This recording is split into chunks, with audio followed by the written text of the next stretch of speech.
Alors bonjour à tous, pour cette quatrième ronde du tournoi des candidats, une seule victoire, on va la voir.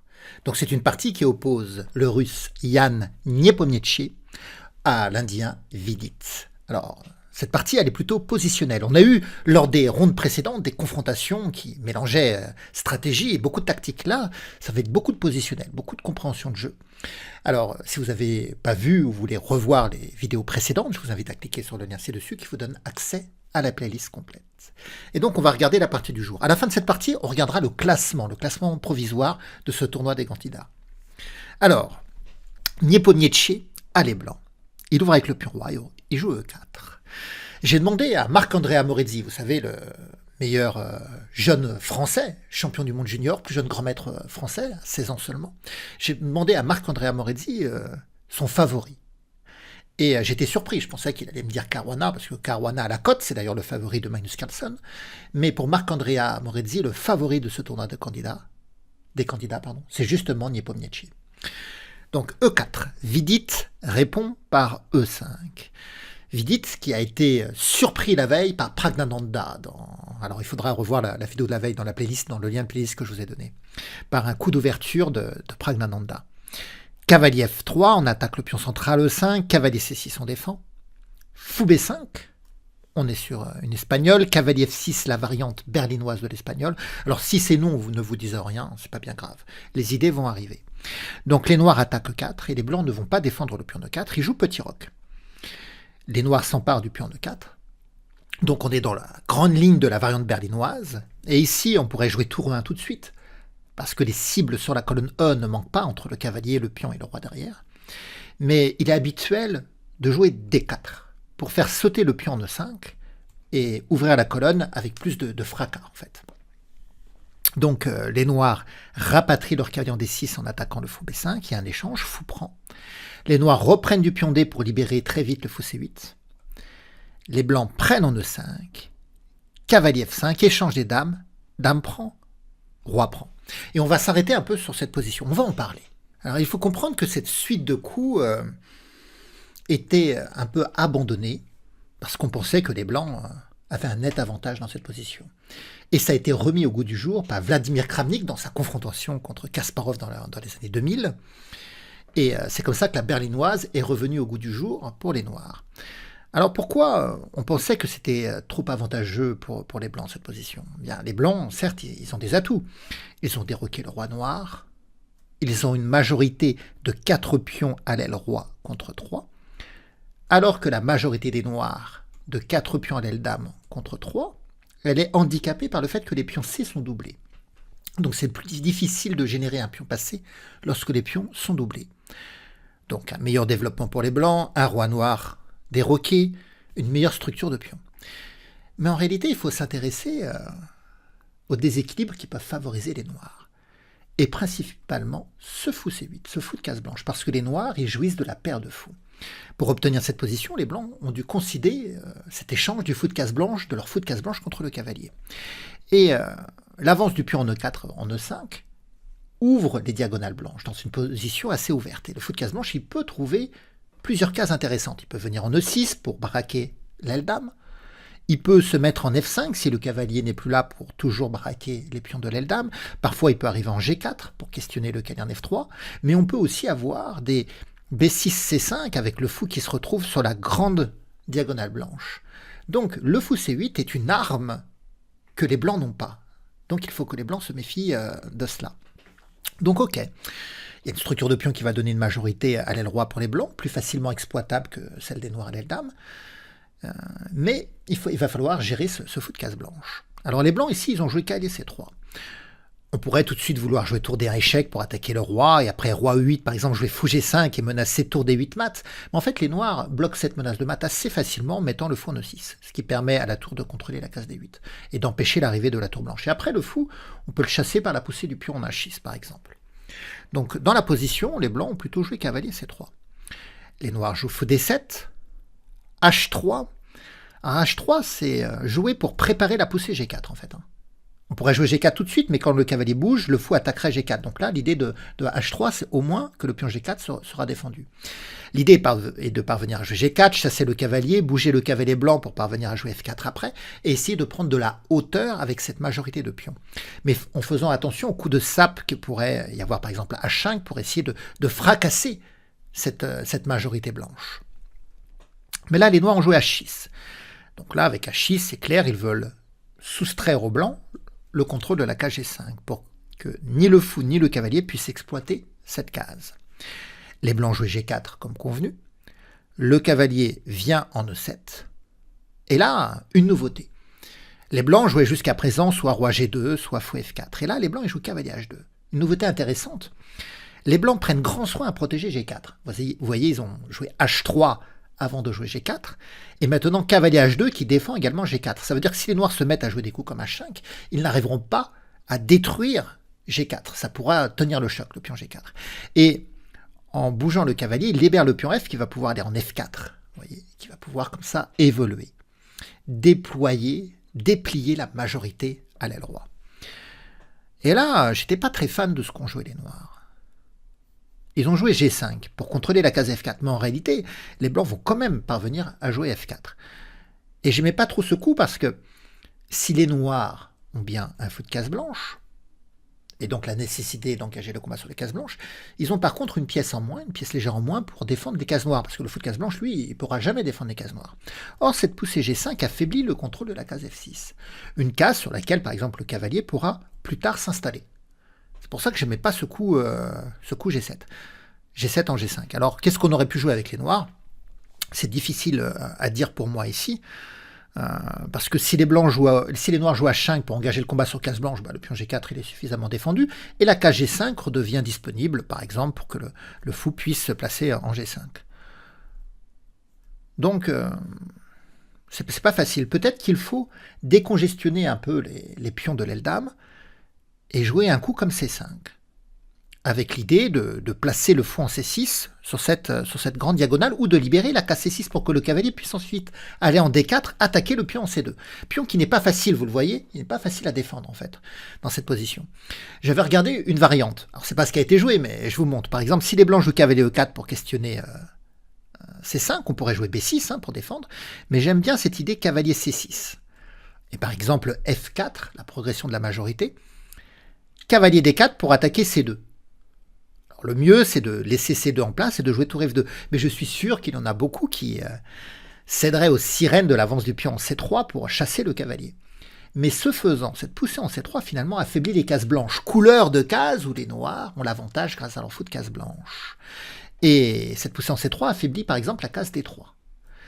Et j'avais regardé une suite assez amusante, cavalier C2 qui attaque la tour. Alors c'est vrai que le cavalier ne peut pas s'en aller, mais vous allez voir comment la paire de fous va se mettre en action. Fou C6 attaque le cavalier E4, donc celui-ci va, par exemple, se replier. C4 maintenant pour avoir fou C5. Et voyez, l'attaque, les deux grandes diagonales, ici. G5 a été joué. Alors, les blancs ici, ils ont poussé en F4. Donc, prise en F4, fou prend F4, fou E6, et cavalier E4. Voilà, c'est ça qui me gênait, c'est le fait que le cavalier puisse arriver sur la case F6. Mais bon, dans la partie, on va voir que Vidit arrive à gérer cette situation finalement. Il va jouer B6, cavalier F3, il va jouer C5, vous voyez, il consolide sa chaîne de pions sur case noire, et il ouvre les cases blanches. Couleur de case où les pièces noires peuvent exploiter. J'ai même vu parfois des roi C8, roi B7, vous voyez, le roi va se nicher en B7, il trouve un abri sur I6 qui permet après à la tour de disputer le contrôle de la colonne D. Cavalier F6, et c'est ce qu'on assiste, vous voyez, roi C8, donc on a bien l'exploitation de la case F6 avec le cavalier, et ce cheminement du roi pour se le mettre en B7. Roi G2, roi B7, roi G3, A5. Alors, comment on va faire ici? Vous comprenez, les blancs, ils ont une majorité de 3 pions contre 2. C'est pas si facile pour eux d'ailleurs de parvenir à créer un pion passé. Parce que E6, F7, ça tient bien. H6 est ciblé, mais pour l'instant, il est bien défendu. C'est pas si facile de progresser. Bon, peut-être on essaiera avec H4, G5, essayer de progresser comme ça, mais il y a un blocage sur les cases blanches. le pion, le cavalier, le fou, le cavalier, si le pion G4 s'en va, on contrôle bien les cases blanches quand même pour essayer d'entraver la progression. Mais les noirs, ils ont les mêmes difficultés de l'autre côté. On l'a dit, ils ont une majorité de 4 pions contre 3, mais il y a des pions doublés, donc ça handicape la majorité. Alors avec leur fou de case blanche, ils mettent des pressions. Là, on voit que la tour, d'ailleurs, a du mal à jouer. Et ils vont essayer d'avancer les pions A et les pions C pour entrer en conflit avec cette structure. Soit les blancs décident de jouer B3 pour bloquer le fou de case blanche, mais du coup, il y aura les poussées A4, C4 qui vont arriver pour engager le combat et détruire les pions de l'aile dame. Soit les blancs vont tout mettre sur case noire, c'est ce qu'on verra dans la partie. Donc du coup, le fou n'aura pas de cible, mais en mettant tous les pions sur case noire, les noirs peuvent essayer de s'infiltrer via les cases blanches pour rentrer dans la position adverse et trouver des cibles et créer des pressions. Mais là, c'est ce que décide Nepomniachtchi. Il va mettre ses pions sur case noire. Il va jouer à 3 et on verra un peu plus tard qu'il va jouer ses 3. A4 est joué. Alors l'idée c'est de libérer la case A5, vous voyez, de jouer tour A5, tour B5 pour mettre des pressions en B2. Tour D1, avec l'idée que la tour sur la colonne D ne gênera plus le retour défensif du fou en C1 si le pion B2 était attaqué. Parce que le problème de laisser la tour en A1 et de jouer fou C1, c'est que la tour ne joue pas en fait. Donc les noirs jouent cavalier C6, et là vous voyez C3. Donc les blancs ont retiré tous leurs pions sur les cases blanches de l'aile dame pour ne pas avoir des pions cibles. Mais par contre, il y a des infiltrations possibles. Il faut veiller, il faut regarder qu'est-ce que donne des fous B3, qu'est-ce que donne des cavaliers A5 puis cavalier C4 pour attaquer B2, qu'est-ce que donne des tours A5, tour B3 pour attaquer B2, des choses comme ça. Donc on va voir la suite du combat. Les noirs ont joué fou E7. Cavalier H4 est joué. Et là, les noirs, ils jouent un coup amusant, ils jouent H5. Ils jouent H5 et en fait les blancs ne peuvent pas prendre en H5, ni du pion ni que du cavalier, c'est un piège. D'ailleurs les blancs ils ont poussé en G5. Si les blancs ils prennent, par exemple s'ils prennent du cavalier, on a le sacrifice de qualité tour prend cavalier, tour prend pion prend, et c'est le roi qui défend le cavalier de la pression du fou. Et c'est là le problème pour les blancs, c'est que tour G8 arrive, le roi doit se désolidariser du cavalier, le cavalier est perdu. Donc c'est pour ça que dans la position sur H5, le cavalier ne peut pas prendre. Et si c'est le pion qui prend, il va y avoir fou prend, pion prend, tour prend, et bientôt tour G8 qui va arriver. Et vous voyez que les noirs ont trouvé du dynamisme à l'aile roi. Les blancs ne sont pas du tout en train de jouer un jeu de promotion. Ils subissent des attaques et sont même en train de perdre une pièce. Donc, cette poussée H5. Alors, les blancs contre-poussent en G5. Tour A5 avec l'idée de venir en B5. Et on va avoir tour D, E1. Tour B5 attaque tour B2, et c'est là qu'on a le retour défensif du fou en C1. On pourrait s'intéresser, l'ordinateur, quand il regarde la position, il aime bien la poussée C4, avec cette attaque de E5, et peut-être la libération également de la case C5 pour le fou. Mais c'est pas ce qui a été joué, c'est tour B3 qui a été joué.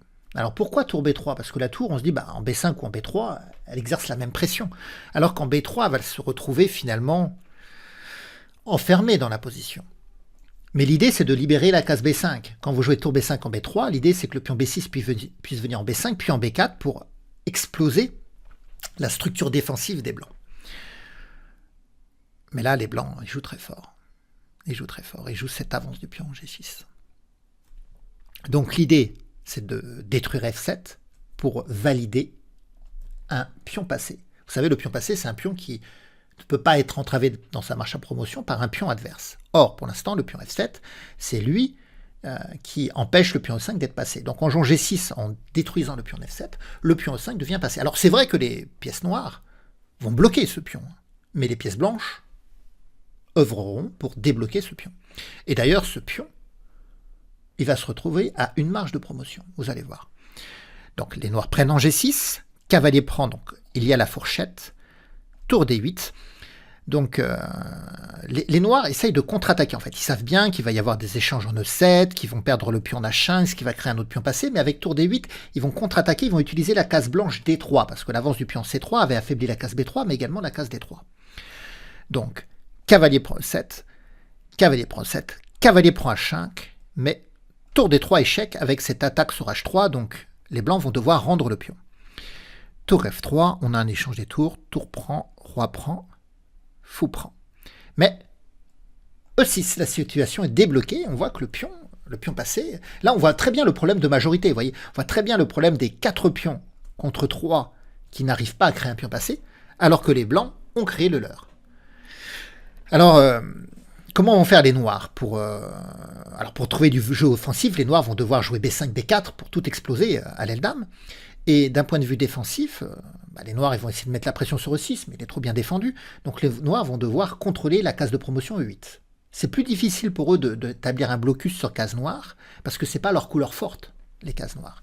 Par contre, comme ils ont un fou de case blanche, eh bien la case E8 qui est sur case blanche, ça sera leur couleur forte pour essayer de faire un blocus sur cette case. Mais essayer de bloquer un pion passé à la dernière case de promotion, c'est risqué tactiquement en fait. Et on va le voir. Les noirs jouent B5, donc ils s'apprêtent à jouer B4. Fou G5, on déloge le cavalier. Cavalier D5. Comme je vous l'avais dit, les noirs n'arrivent pas à faire le blocus sur case noire, donc E7.